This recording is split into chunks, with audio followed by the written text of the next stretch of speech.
On today's episode of The Secret Society of Stuff, we interview Ross Coulthart, multi-award-winning investigative journalist and author of the best-selling book, In Plain Sight. Without further ado, let's get into it.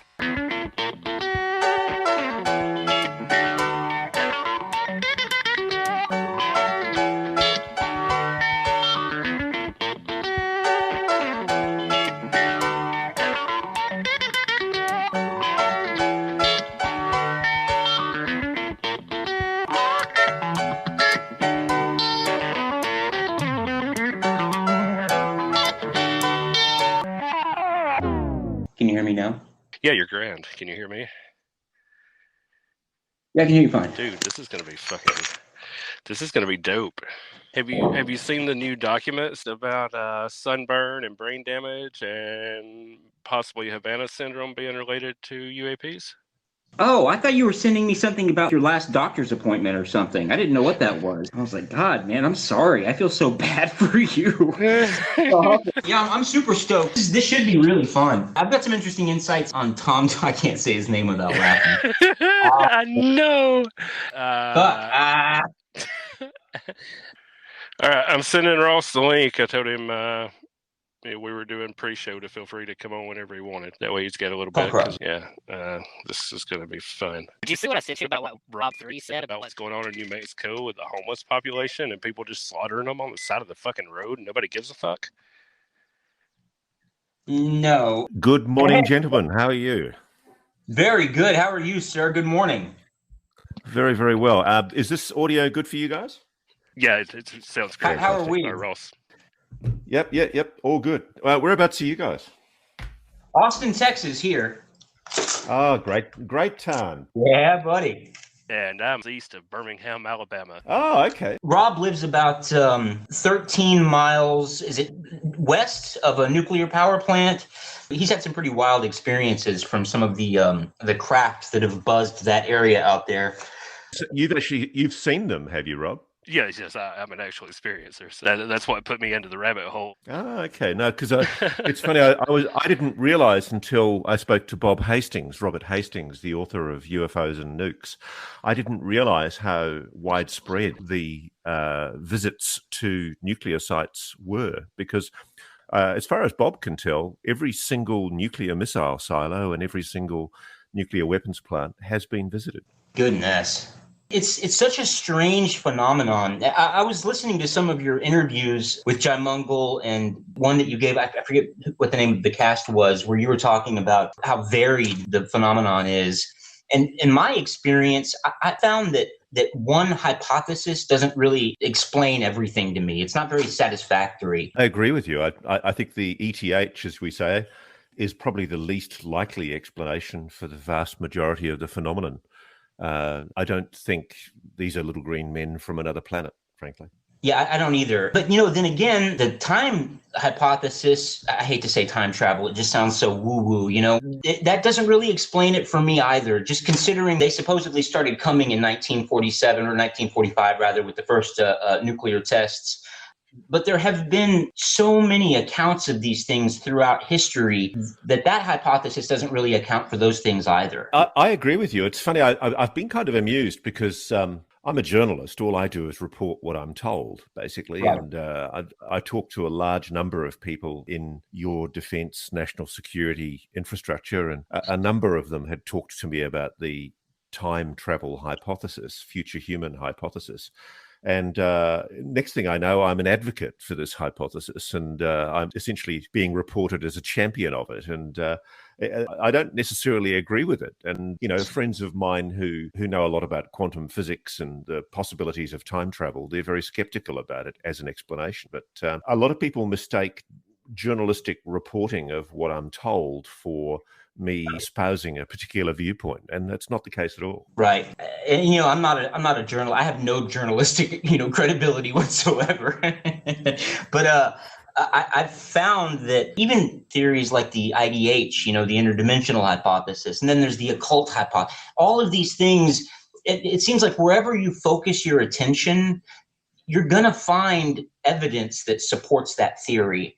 And that's what really interests me about the whole thing, is the subjectivity of it. Yeah, and look, frankly, I actually think the interdimensional hypothesis is probably the most plausible. Yeah. It fits best with the facts. But I mean, I wouldn't put it out of the realm of possibility that we have been visited by an extraterrestrial and off-planet civilization or intelligence. So I wouldn't discount that at all. But I'm quite struck by the fact that many of the people that I talk to suggest that the phenomenon has been here for time immemorial, that it's been around us and it's been part of our society without us realizing it for thousands of years, if not millions of years. Could it be terrestrial?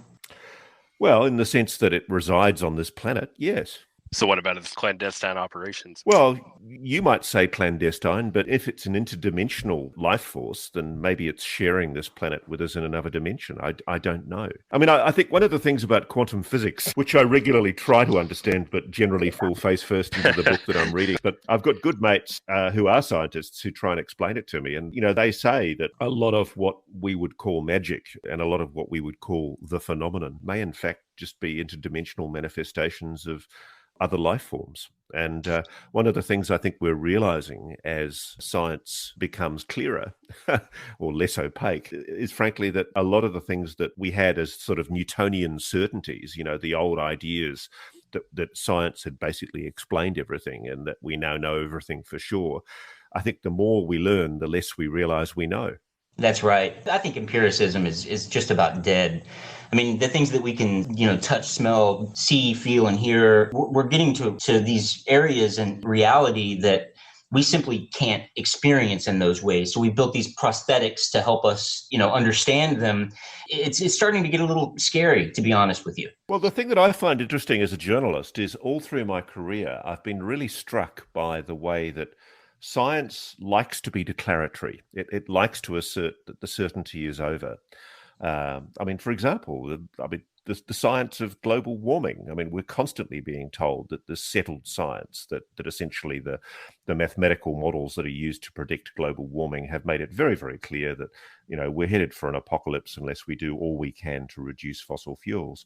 And the reality is that if you actually look at the science shows that, yes, we should be doing all we can to reduce our dependence on fossil fuels, because frankly, it doesn't make a lot of sense for us to be still using ground up dinosaurs to drive our machinery. But the reality is that the mathematical models aren't certain and that they are, in fact, very vague, and that a lot of the predictions that have been made about global warming have been completely wrong. But science persists, I think, in trying to assert authority by asserting certainty where there is no certainty. And one of the things that fascinates me about quantum physics is that we're still getting our brain around things like the double slit experiment with quantum physics, where something can be both a wave and a particle. And whilst quantum physics has been able to prove using the double slit experiment that it is possible for light to be both a wave and a particle, nobody yet has been able to explain the physical manifestation how.